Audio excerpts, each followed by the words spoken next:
Hey everybody, welcome back to the Optometry Money Podcast, where we're helping ODs all over the country make better and better decisions around their money, their careers, and their practices. I am your host, Evon Mendrin, certified financial planner practitioner and owner of Optometry Wealth Advisors, an independent financial planning firm just for optometrists nationwide. And thank you so much for listening today. Really appreciate your time and your attention. And on today's podcast, I am excited to bring back to the podcast Dr. Nick Lillie. And Dr. Lillie and I dive into lessons he's learned as he's moved from one location to another expanded, larger location. We talk about his approach to onboarding an associate optometrist. We talk about his approach to planning for the new year. And although we're already in February, I think there's a lot to learn and a lot to gain from hearing his approach to having a renewed focus on the practice financials and profitability, to having a renewed focus in the practice on their core competencies, the core services they wanted to provide to patients, and then finally, his renewed focus on building his business to be in service of his ideal lifestyle and his personal values. And I'll put all of Dr. Lillie's contact information in the show notes, which you can find by just scrolling down in whichever app you're using, or at the Education Hub at my website, www.optometrywealth.com. And while you're there, check out all the other articles, blog posts, episodes we've done. And if you're curious about what it's like to work with a optometry-specific financial planning firm, feel free to schedule a no-commitment introductory call. We can talk about what's on your mind financially and how I help optometrists navigate those same questions, those same topic and issues nationwide. And without further ado, here is my conversation with Dr. Nick Lillie. Welcome back to the Optometry Money Podcast. I am your host, Evon Mendrin, and I am excited to welcome back to the podcast once again, Dr. Nick Lillie. Dr. Lillie, thanks for coming back on. Thanks for having me, man. It's been, I think, about 2-3 years. It's crazy. You were just starting. I was like getting ready to go to the next level. I think that's right. We both get to regroup and see where we're at, how we did.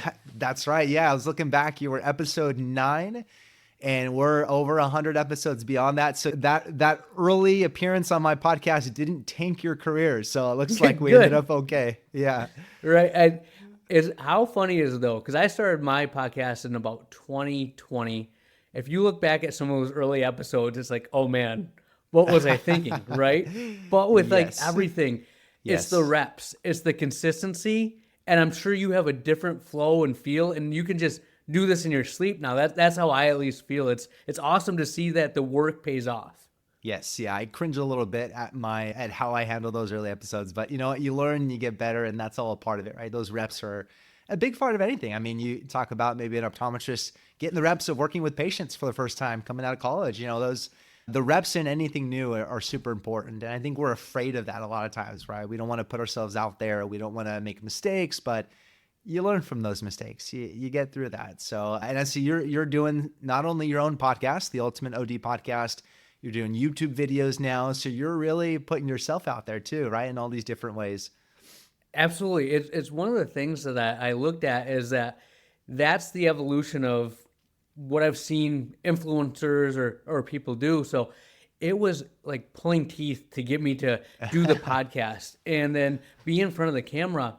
I talk for a living. I mean, that's literally what I do. But when you're in front of a camera, you just kind of freeze up. It's different. But because I do that on a weekly basis now, I can have a conversation with anyone. When you look at my outlines, I used to outline like pages. Now it's like 5 words and I know where to take it. And it's made me not only better with speaking, but I'm better at communicating with my patients. That's one of the coolest things about this is I take what I want to know and I put it in a podcast or I put it in a YouTube video, and now I have it simplified down, and that's my conversation, my talking points with my patients. It's really, really cool. It's been beneficial in that sense. So that's interesting. I've noticed the same thing in that the things I talk about, things related to my work with optometrists, you have to think, how am I going to explain this in a podcast? And that experience of learning more and boiling it down, translates to the work that I do with clients, and I can explain it a lot clearer as I'm going through that with real people in real time. Sometimes I go way too far or way too long on the podcast, and I learn from that too, because I know when I'm talking to someone in real time, I shouldn't do that. So you learn from everything you're doing here with all these bits of content. But let's talk about some changes and updates that you've seen in your own practice. I know last time we talked, you were thinking about, you had goals of adding an associate, you had goals of expanding. Talk to us about where your practice is at right now. Excellent. Yeah. When we talked last, I was in the original place I started. We had about 1,600 square feet, one exam room, workup room, and that was the extent. And I had like 6 or 7 staff in that small of a space, and it was crowded. We were on top of each other, and thankfully, through just sheer persistence, I'm like, we have to grow. And I just started calling everyone I could, knocking on doors, and it was quite the adventure, because what you realize is just because you think you have a successful, thriving business, when you go to a location looking to lease a space, they have a different idea of what they want, what they're looking for. And I missed out on a couple spots, and I thought I was competitive. I was shocked that they didn't want a stable business to be there like my own, but it was the square footage that I needed. And when you do an optometry practice, you can't just go into like a medical office and use their rooms. We're really unique in what you need. So that fell through, and I called one of my colleagues that I've worked with on looking at different real estate, and he was a developer, and we had a deal fall through about 2 years ago. I'm like, hey, is that still open? And we just hashed it out, made it work in a 3,500 square foot new build, which is awesome because when we built the building, I got to design the spot. It wasn't even built. So usually you have to conform your business to the space that's there. I got to design my space, and he built the building around that. So it's like starting your own practice, clean slate. It was awesome. So we have that. We have 3,500 square feet. So we have 6 exam lanes. 2 of them are dedicated to dry eye. We have 8 full-time staff members, and I added an associate doctor, that was the biggest. Am I ready to delegate? Am I ready to have another doctor in there? Because I operated for 13 years answering to no one but myself. So that was a big jump, but it's been awesome. Yeah, fascinating. So what did you look for as you looked for new spaces? What were some of the criteria that you were looking for? Yep. Number one, I wanted to be in a heavy traffic area. I wanted high visibility. The spot I was in now, I was there for 13 years, and I'd still have people that would come in and be like, we didn't even know you were here. And that's the most frustrating thing you can hear as a business owner. You're putting stuff out on social media, you're marketing in the community, you're trying to be active and present, and people still don't know that you're there. That was just frustrating to me. So we got, thankfully, we're not on our busiest street, but we are a stone's throw away from one of the busiest intersections in Allendale, Michigan. And there's a Walgreens right on the corner, so I'm right next to a Walgreens. If you know anything about real estate, Walgreens knows where to pick a location. So that made me feel good.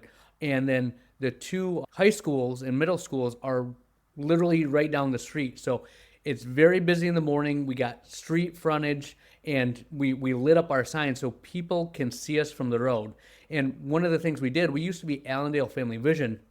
We renamed ourselves to Family Vision Optical, because Allendale Family Vision, one, was geo-specific. It was specific to a location. And then if you hear that, you're not sure, are they selling glasses? Is it family planning? What is that? So by putting the optical in there, we changed our logo to have a pair of glasses. They know what we do. So if you see us from the street, that's an eye care office. So we did that, and it's really been good. People are like, oh, how long have you been here? Well, actually, we've been here for a while, but it's new. And then as we grow and look to scale, we're building a brand that's not centered around a location. So that was one of the things that we did to help. And I wanted that high traffic area. I also wanted space that was in a professional setting. Nothing against these other businesses, but we were next to a restaurant. There was some smoke shops, roofing, it just was a hodgepodge of things. And it wasn't necessarily helping us build each other up. I wanted to have more of a medical feel. As I look at the landscape where I think optometry is going. I think we're going to more of a medical model. So I want to be around more professionals, whether it's an insurance agent or, other doctors, other professionals in that sense. That's the clientele I'm trying to be around and serve. Gotcha. And you that's interesting. You were looking for the traffic. You obviously had plenty of space that you wanted to fill where you felt your practice was going. You mentioned 6 lanes. So are you and your associate both working full doctor days? How is that schedule divvied up? Yeah. So, and that is one of the biggest things that I've really had to ask myself is, what do I want? Right. I was working 4.5 days. So Monday, Tuesday, Wednesday, and we work 9 to noon on Fridays. And I heard everyone tell you, if you hear anyone talking about private practice, is you have to work on your business, not in your business. Get out of the exam lane, and that's when you really grow. And my thought was, well, what am I going to do with that time? And the advisors, the people I've talked to said, you just set that time aside and you will find a way to fill it. And I was like, okay, that sounds good. So the goal was that the new doctor that came on, she did not want to work full time. So she works Tuesday, Wednesday, Thursday, full days. And then she works the 9 to noon on Fridays. I started off Monday, Tuesday, Wednesday, and nothing on Thursday and Friday. And after about 3 weeks, I didn't like how it felt. If I'm in the office and I'm going to show up, I want to see patients. That's just kind of how I did it. So what I've done now, and this has took some time, I work 9 to 6 on Mondays, and I have full days. I mean, I book myself out. I see about 25 comprehensives. Tuesday, Wednesday, and Thursday, I work 9 to 3. So a school day, and then I get out, and I saw patients, and I get out, and I get to be with my family. I saw a graphic that the time you get to spend with your kids, as they get to a certain age, it just drops off. So I'm trying to take full advantage of that and still see patients. So it's been one of the most fulfilling things is I get in, I get to see patients, and then I get to go home and spend time with family. And that one day on Friday with no patients and no other obligations is enough for me to work on the practice. So it's been really a great balance to have that. And another thing I noticed was when you have an established practice and you bring on someone new, my patients were loyal to me.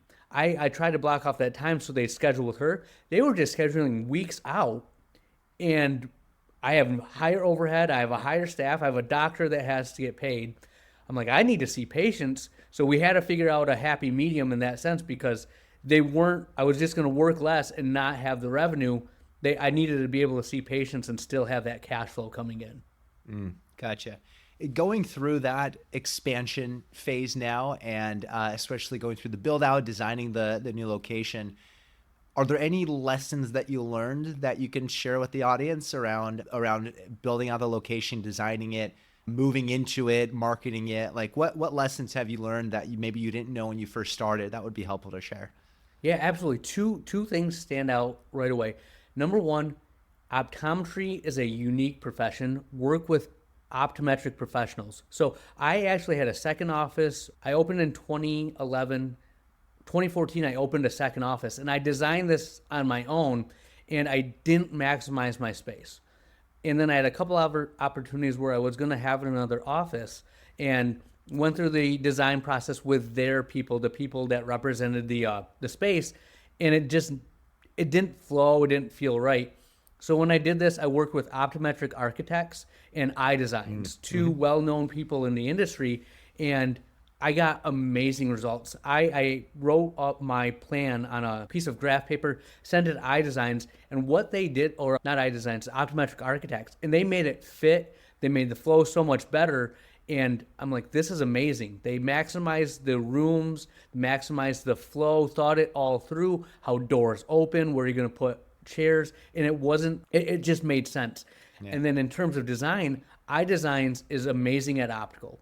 I knew that they were going to be more expensive, but I wanted to invest in something that provides 60% of my revenue. So going with them was awesome. Like that really helped make it pop. It gave me the feel that I wanted, and I had a vision. I was able to express that to them, and they made it a reality. So working with professionals that know your business, kind of like when you're working with a CPA like yourself, I now have so much more value in people that know what I do, that understand optometry as a whole. It makes a huge difference. Yeah, and even like you said, you knew it was more expensive going in, but you knew the results was probably going to be higher quality. It was going to fit your business better because they knew optometry, right? They knew your business even better. Yeah. 100%. And the second thing that I would say, if I add on, is I knew that we were moving in October. Whenever you do anything like that, you want your marketing, you want everything set and planned. So starting in March, I work with a company called National Strategic who knows, again, optometry. I said, hey, we're moving here. Where are my blind spots? And then also, we need to fill this up as soon as we get in there. So we had a PPC, so paper, like Google Ads, plan set in place. We had a marketing plan. We got in there, and it wasn't like, okay, now what are we going to do? And it's going to take 3 months to get it. We had a plan in place for, we're going to move in this day. These are all the boxes we're going to check off, and let's market and build this out as quick as we possibly can. And we've seen a great amount of growth right away because of having that plan in place. Very cool. Very cool.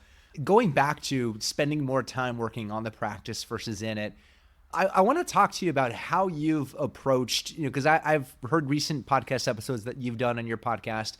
You have a lot of great episodes about mentality and goal setting and preparation. And I want to ask you a little bit about how you prepare for the new year. We're in January 2025, so we've already gone through the New Year's Eve.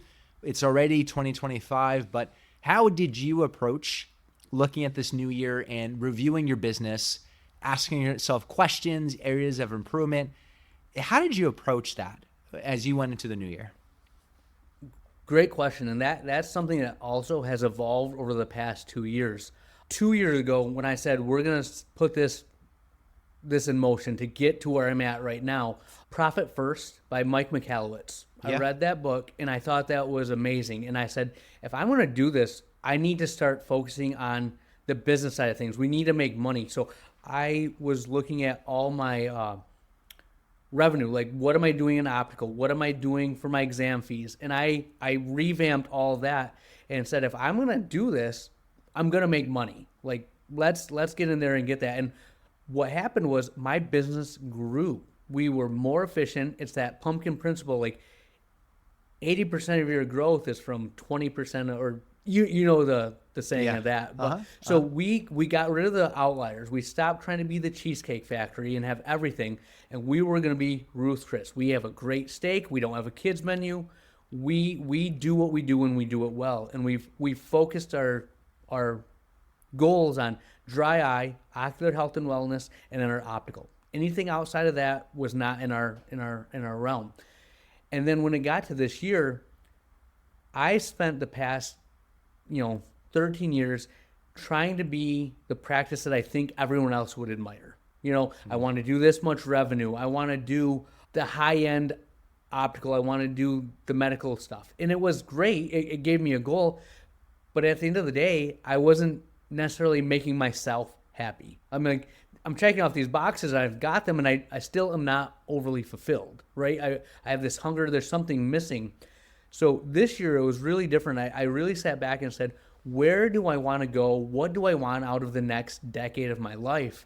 And how do I want to practice? What kind of patients do I want to see? Do I want to grow and expand? And I kind of came to the conclusion of what I said to you is, I like seeing patients, but I like being home with my family. I found a happy medium, a doctor that works the hours that I don't. So by having an associate, I've opened up my time. And then the whole thought of growing and expanding, that's kind of my, how much of a headache do I want? If I do it, it's going to be merely because it gives me joy, not because I'm chasing a monetary goal. And everything else previously used to be based on money, right? And you have to make a living. You have to be profitable. But what does your lifestyle mean? What does that look like? And I've gotten really good at looking at my personal finances, what I want to accomplish with my wife, with my kids. And now I'm building my life around that versus building my life around the practice that I'm running. It's kind of reverse in that sense. But I really sat down and thought, what do I want that gives me joy? What makes me happy? When do I come home and I had an amazing day? How do I repeat that over and over again? So it was more of a looking at what I wanted out of life versus what I wanted the practice to do, and reverse engineering that. Does that make sense? Yeah, so to kind of break that down a little bit, number one is you had a better focus on the financials of the business, especially profit. And what's Yep. great about that profit first book and sort of mentality is that even if you don't go the full lengths in dealing with the way that the accounts are set up and all of that, the gist of what it should be giving you is that you shouldn't be a slave to your business. You should be drawing an income from your business. Your business should be profitable. You should be enjoying the fruits of your labor. That's one of the major takeaways of the book, is to focus on profit, because you should be enjoying the fruits of your labor. And so it sounds like you had a renewed focus on that. What's happening in the business? Are we profitable? Let's maintain that. Second thing it sounds like is that you focused on your best key core competencies. Like, what do we want to be the very best at, because they are the most impactful. And for you, it was dry eye. It was, what did you mention? It was dry eye. And then what was the third? Optical. Optical. Okay. Yes, Yep. that's right. Yes, the optical. So you honed in on these other things, on these key things. What were some of the other things that you felt like were taking resources from the business, or time or energy? Like, what were some of those other things that you trimmed down? Yeah, two of the big things. One was scleral lenses. I love the impact it had on patients. However, when I look at it, the amount of time it took to fit a patient, their satisfaction was high initially, but once they saw what they saw, they just wanted that again and again, and they weren't necessarily willing to pay for it. Yeah. They got it, and if you're good at what you do when it comes to sclerals, they just expect it to be that easy every time. Yeah. And it's an art. It really takes up a lot of chair time, but in addition, it takes up a lot of staff time. And what I was seeing is my staff only had so much bandwidth. I couldn't have dry eye, optical, them knowing about macular degeneration, the supplements we want to do, and know about sclerals. So where was my passion? Where was our focus? And what moved the needle in terms of the business? So that's why we kind of cut sclerals. In addition, one of the hardest things that we have in our office is hiring new opticians, because it's a whole new language. It's a whole new dealing with vision insurances. We cut down our options and what we offered. So we have basically 3 options. This is what we offer in terms of lenses. And if you don't like that, great. You don't have to get it from us. We're just not the office for you.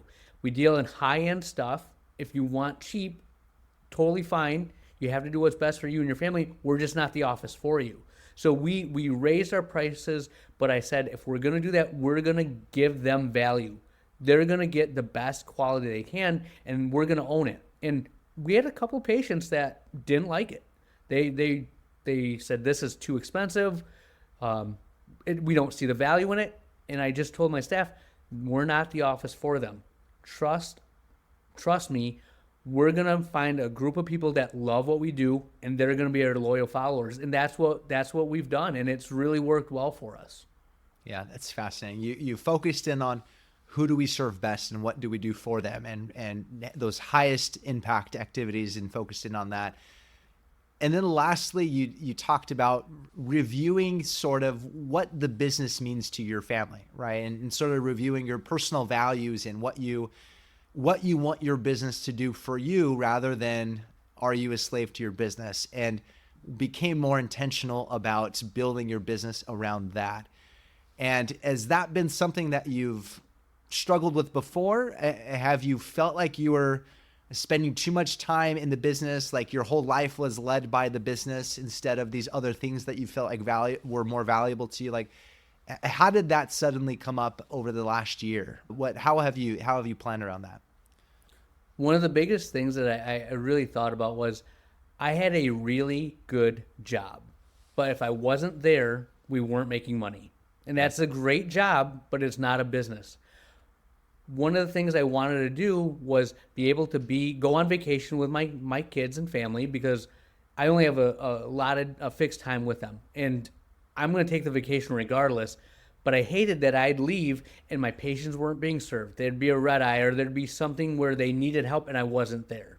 My staff, again, depends on me. And if I'm not there to drive revenue, we're paying them money and they're sitting there and doing nothing, right? So I wanted to have a way that we could have a business in that sense. So that I just really focused on how do I practice the way I want, but also have it provide income when I'm not there. And it really just came down to how do I want to spend my time in the office and out. And outside the office, I know that when my kids are playing sports, they're going to do things, I can always be there. And it's fine. It's a sacrifice. My wife understands. The kids get it. Dad has to take care of the business. It's what he does. But it was killing me inside that I'd missed an opportunity to be there that's not going to always be there. I can work for the rest of my life, but my time with my kids is fleeting. How do I get so I can see them? And it initially was, well, we'll lower our lifestyle, we'll get less money. But when I talk to other doctors, other people that have done what I want to do, they found a way to do both. I'm like, I just got to change my mindset, practice how I want to practice, but set up the infrastructure to have an actual business. And that's kind of what's evolved is EOS, the Entrepreneurial Operating System, is something that I'm really going deep and hard into. I'm hoping to implement in the first 6 months, the first 2 quarters of the year. And what I found there is systems scale. Having systems will allow me to be out of the office and not be the sole reason that we're successful. Now, granted, my managers, the other doctors, they're probably going to be not quite as good as I am, but they'll be 80% of it, and that's good enough. And I had to just accept that my patients will still show up. They'll still come, even if they were about 80% as good. And that was a really me letting my ego aside, right? Letting things go and teaching and training them to handle those things that I couldn't. Yeah, and so it took you to really sit down and say, okay, what's most important to me in my life, and let me adjust my business around it. And there are a few different motivations for hiring an associate. One of them is capacity constraints. So you want to get through the next revenue band or whatever it is, meet that increasing patient demand. Part of it is wanting more time freedom and allowing yourself to step out of the practice, knowing that patients can still be seen if you're not there, allowing you to do other things that you want to do in your life. And it sounds like you've done a little bit of both. You've found ways to improve the business as well as to buy yourself some time, right? Which is interesting. Sometimes those goals can compete against one another. And it sounds like you found a way to do a little bit of both. Yeah, absolutely. And then the beauty of it is it's giving me more juice because the doctor that I brought on, love her to death. She's absolutely amazing. And one of the biggest things that we connected on was we believe in practicing the same way. We believe in the dry eye aspect, the ocular health and wellness. I can see her patients, she can see mine, and we know we're not going in different directions. We're rowing in the same direction. That's been awesome. But throughout this process, I realized that a lot of what I do, I just took it as like every doctor does this. And I've developed some skills and abilities over the past decade that aren't just common sense, which I thought they were. And I've been able to help and mentor her a little bit to just see herself as a business. How does this make sense? And I love that aspect. I really look forward to eventually getting big enough where either we can have externs or residents come. If we grow and expand, I do like the idea of mentoring other doctors. It's kind of what we do in our podcast is we have information that we love to share. I like applying it and helping the other doctors be better than they think they can be or operate in a way that they're still profitable, they're still operating at a high level, but they're better than they thought they could be. It's really been fulfilling in that sense. So I gave myself another tool. It's not just in the office or business owner. There's a mentorship aspect that I really, really enjoy. That's really cool because what I feel like I hear a lot where associate doctors want that mentorship, especially when you compare it to much higher paying, potentially much higher paying corporate jobs. The contrast is that in many private practice settings, they're able to get more of that mentorship from the owning doctor or other doctors there. And I feel like that would be go a long way in terms of getting that associate onboarded and making that transition really successful, is giving them that mentorship that they need. But it also sounds like you found a really good culture fit. Like you found someone that sees the way you practice or sees optometry very similar to the way that you practice. Was that a result of hiring? Was that a result of training? Like how did that come about? Yeah. So the hardest part about this whole expansion thing has been finding a doctor.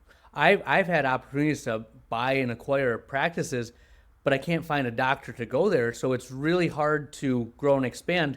So my mentality has been, I'd rather have it all under one roof, because if things get real, and we had an instance where she was sick for a couple days, and I was able, because we're so early, to absorb her schedule. And again, I was a little busy in certain areas, but I could still handle it all, right? Again, probably doing more than I should, but I like it all under one roof so I can have my hands in it, kind of guide.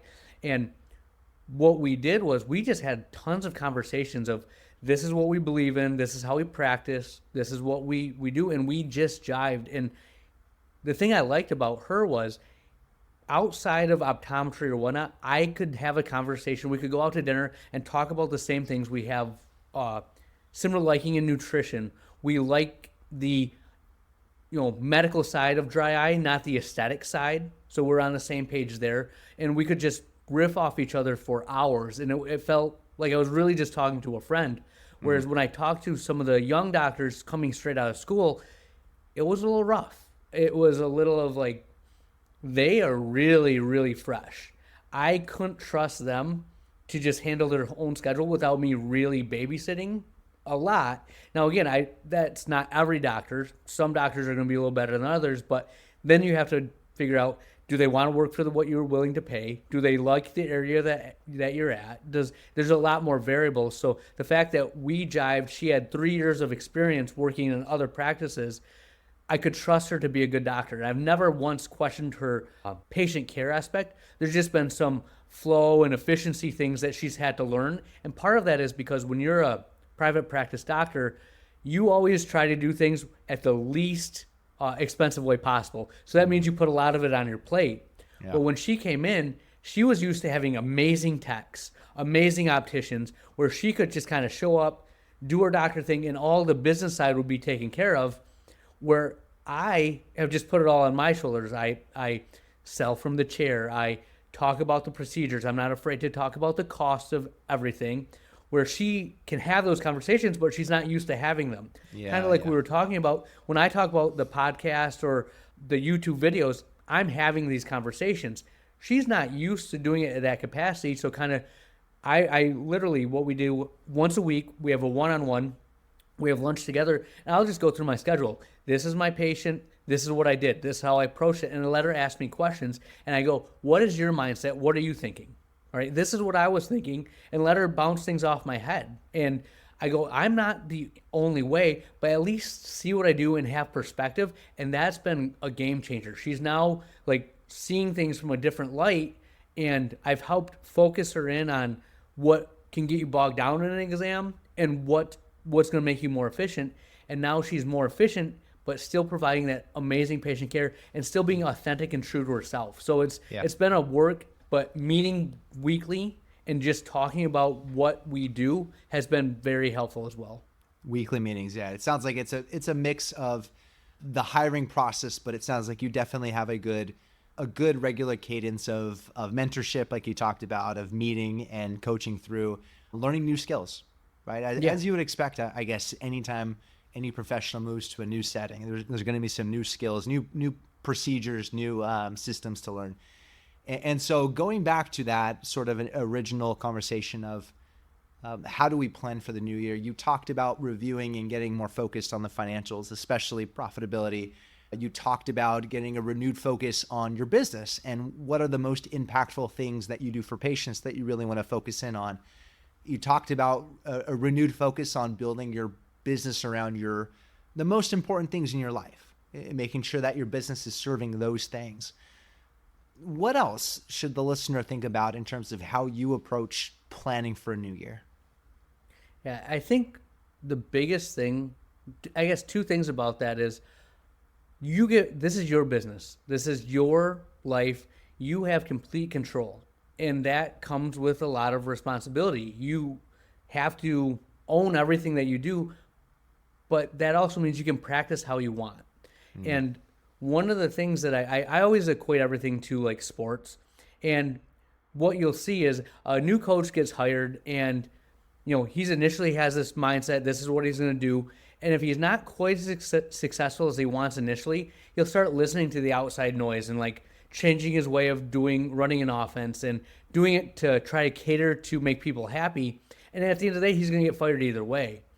If you're going to do this, do it the way that you want, because your passion, your authenticity cannot be duplicated, right? I don't care how many people listen to my podcast. If they are not passionate about dry eye, ocular health and wellness, they don't have my energy, you can't duplicate it. And that's what patients feed off of. My patients that come in love that aspect. So be true to yourself and practice the way you want to.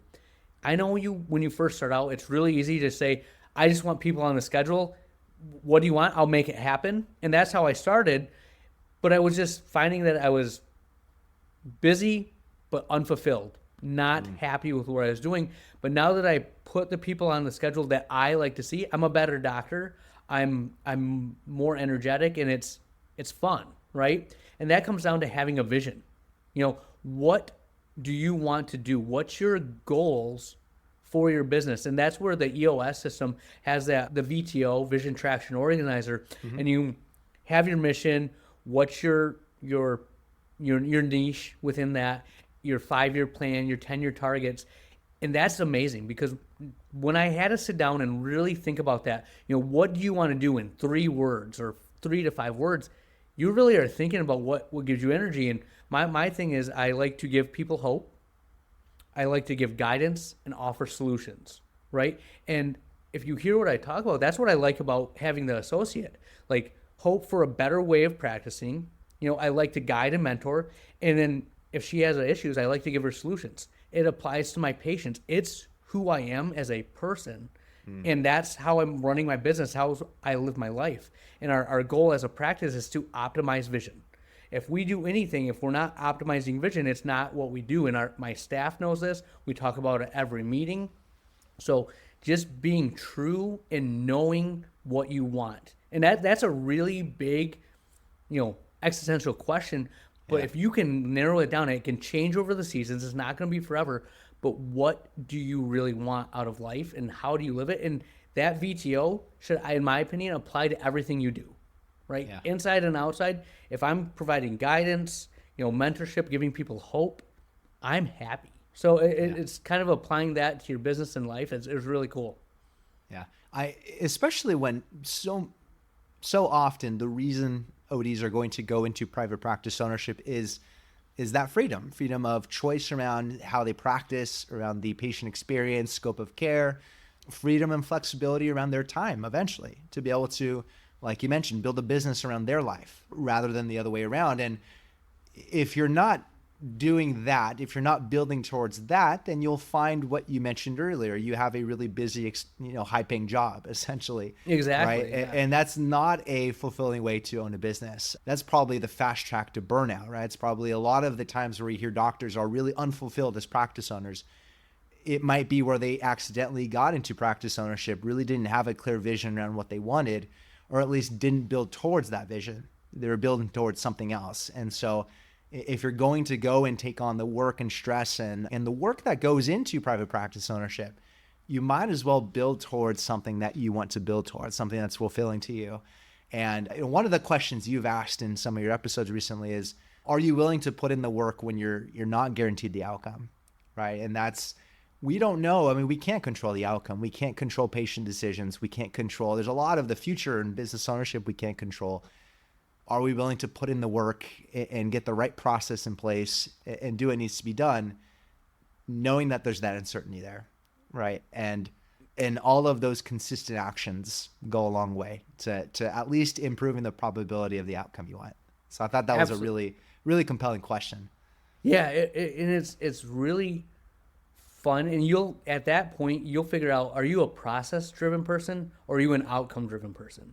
Because the process-driven person loves the steps, loves the off-season, if you will, the planning that goes into what it takes to get that goal. Whereas someone just wants the outcome, they don't care how they get there.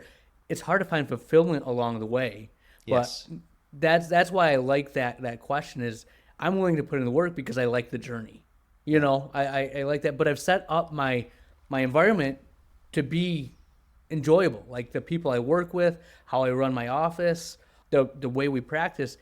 If I was doing someone else's dream and practicing in a way that I didn't find joy in, I don't think it'd be fun. I'd have to leave. I'd rather make less money, but be going my own way. And it's just that's how I am. And knowing what you find joy in is really crucial to finding happiness in this profession. Yeah. And any last thoughts in terms of planning for the year, business planning for the year, personal side? What other things would you like to leave or do you have in mind in terms of reviewing your own planning and your practice for the new year? Yeah, I think one of the most important things is once you set out a goal, you have to have metrics, KPIs, something to evaluate if you're making progress. Because that's the hardest thing, that we come from an environment where we get constant feedback as students. You did a good job, you get an A. You do a bad job, you don't pass the practical, right? You get into private practice and you're like, I showed up, I saw patients, I don't know if I did a good job, right? You're really left wondering. So we've set up a lot of metrics where the exam onlys, our pre-appointment rate, frame capture rate, lens capture rate, and just a couple like metrics that we track on a weekly basis. We're constantly looking at that, and having that constant feedback lets us know if we're going in the right direction.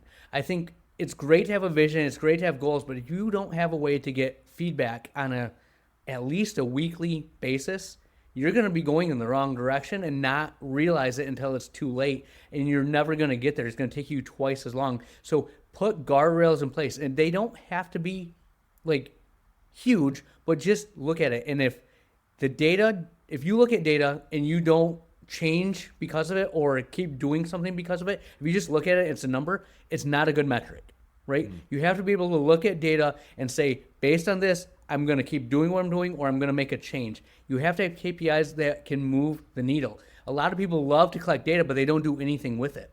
If this information doesn't change what you're going to do, I don't think it's a good metric, right? At least for you. So find metrics that match your goals. And like I said, the pre-appointment rate is one of the big things that will help us grow. We're spending so much time on marketing. We're spending so much time on building this practice.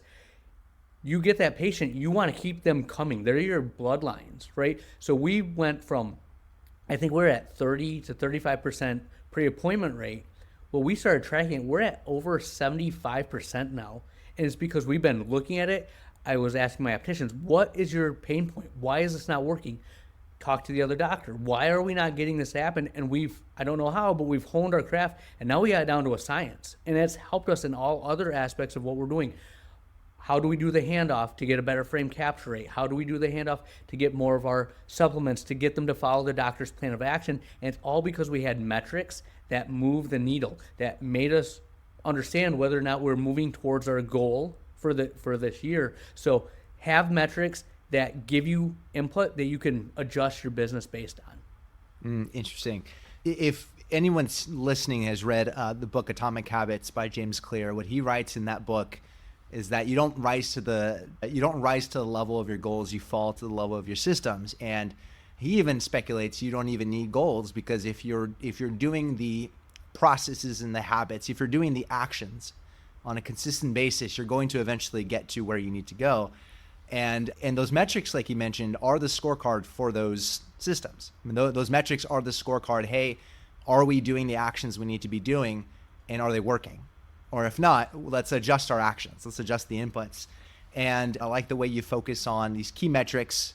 These are the things that you identified that are most impactful in your business. And we're going to keep a heavy focus on these. And the EOS operating system is really good at that too. Because it starts you 10 years out, and it brings you into shorter and shorter periods of goals. But the meat of it is it breaks that down into shorter actions. Like, what do you need to do on, I think it's like a quarterly basis, right? The quarterly rocks. It really breaks that down into smaller chunks of actions. And it really brings that focus into, okay, what are you accountable for? What are the things you need to be doing on a quarter or a week-to-week basis in order to move things along? So love the focus there on KPIs. Any final thoughts?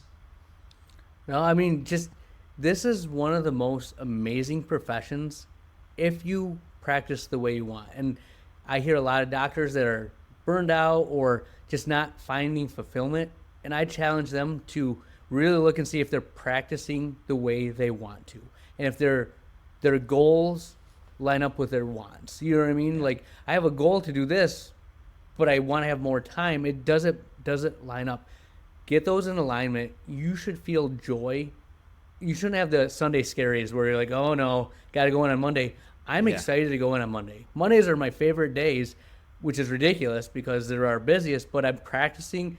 I get so much juice from that. So it can be the most fulfilling profession, but you have to take ownership of that. Make this your dream. Like, whatever that looks like to you, you have that ability. If you're in private practice, even if you're practicing for someone else, find a way to make it enjoyable because you have that power. We have the most amazing profession in the world. When you think about the future of optometry, what excites you the most? I think the most exciting thing for me is the way I see us owning primary care. I see the baby boomers getting older. There's not enough ophthalmologists coming into practice to be able to handle all the surgical consults, all the surgeries needed. We're in a prime position. And honestly, when I talk to the younger doctors, the younger generation, they don't want to own the practice. They don't want that responsibility per se. So old dogs like me that want to run businesses, that want to mentor, I am like a kid in the candy store. There's an abundance of patients coming in, and there's abundance of doctors looking for the environment. I want to give them the best environment that they can have to work in and provide the best patient care. I think it's going to be amazing because it's just, like you said, putting in the effort, the opportunities are there. So that has me very excited for the future of optometry. Well, I love that. Love that answer. And I really appreciate your time here today. For anyone listening, wanting to get in contact with you, wanting to follow and learn more about what you're doing, where can people find, follow, and learn about you? Yeah, absolutely. We're at Dr. Lillie at theultimateod.com. That's for our podcast. You can find Optometry, the Ultimate OD podcast on all your, iTunes, Apple, Facebook, YouTube page. We have stuff going out. So just hit me up. I love to talk. I talk to doctors all the time. Send me a message, send me an email, whatever it takes, and I'll talk optometry for hours, Evon. Well, we will put links to all that in the show notes. Again, Dr. Lillie, really appreciate your time. For the listener, appreciate your time and attention today. We will catch you on the next episode. In the meantime, take care. Want more resources to help master your money? Check out the Education Hub on Evon's website at optometrywealth.com. Evon Mendrin is a certified financial planner and owner of Optometry Wealth Advisors, a California registered investment advisor. All opinions of Evon and his guests are their own. This show is for informational purposes only and should not be relied on for specific investment, legal, tax, or other decisions. Clients of OWA may own securities mentioned on this show.